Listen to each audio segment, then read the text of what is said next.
I unlocked the safe beneath my desk, grabbed my old service automatic, and crept toward my bedroom doorway, stealthy until I was brought to grief by a Lego Duplo that stung the sole of my foot. I hobbled the rest of the way to the door and crouched behind it. A few moments passed, just enough time for me to feel ridiculous. I told myself that what I'd heard was the house settling. That was always what it wound up being. The room was still and dark. The only light was from the moon. Puccini, our German Shepherd mix, was closed in your bedroom with you. He let out a single cautious bark. I heard the whoosh of tires on asphalt, a car passing on the Boston Post Road, which was hidden just behind the tangle of woods at the back of our small house. Then it was quiet again. That night, I'd been up late working on a translation at the desk in my room, so it was after 2 when I'd finally shut off the light and climbed into bed. I hadn't been able to sleep.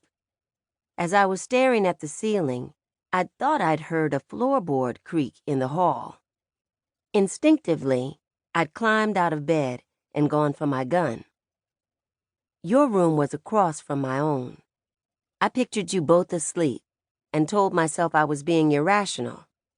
I told myself we were safe. Then a man appeared in my bedroom, and my heart picked up speed as I watched him approach my bed. I lunged low at him from behind, toppling him to the floor with a crash. His gun thudded against the hard wood and disappeared into the darkness. He tried to stand, but I climbed on him, pinned him down. His lean, hard body bucked beneath mine. He shoved me off, and my back collided with the bedside table. My lamp clattered to the floor. I'd lost my gun, too. I tried to get to my feet, but he grabbed a handful of my hair and yanked me back down. He rolled on top of me, and his hands searched for my neck. They found my mouth instead, and I bit him so hard he screamed, spat out an expletive that was the first word uttered by either of us. I clawed the skin I could get at, his face, his arms, and struggled against his weight. He went for my neck again, and as he started to squeeze, I reached behind me, flailing my arms, hoping to find the fallen lamp in the dark.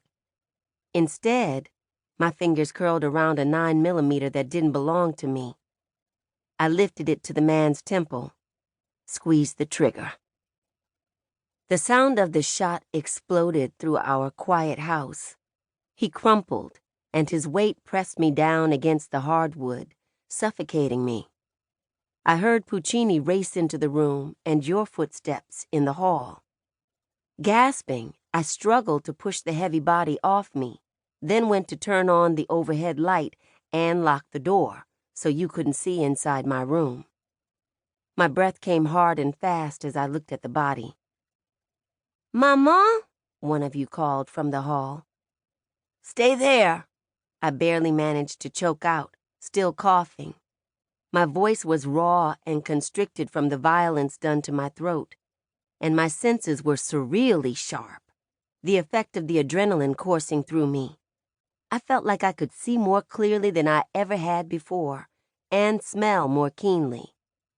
The tangy scent of his blood and sweat in the air were oppressively strong. I looked at his face.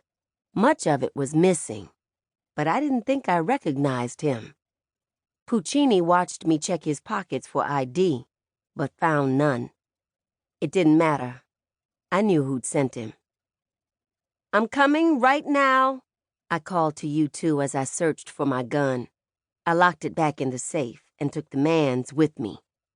Puccini followed me out of the bedroom and tracked bloody dog prints all over the wood floor. I pulled the door closed behind me. William, you were there, blinking against the bright light. Tommy, you were peeking out from your room, half hidden behind the doorframe.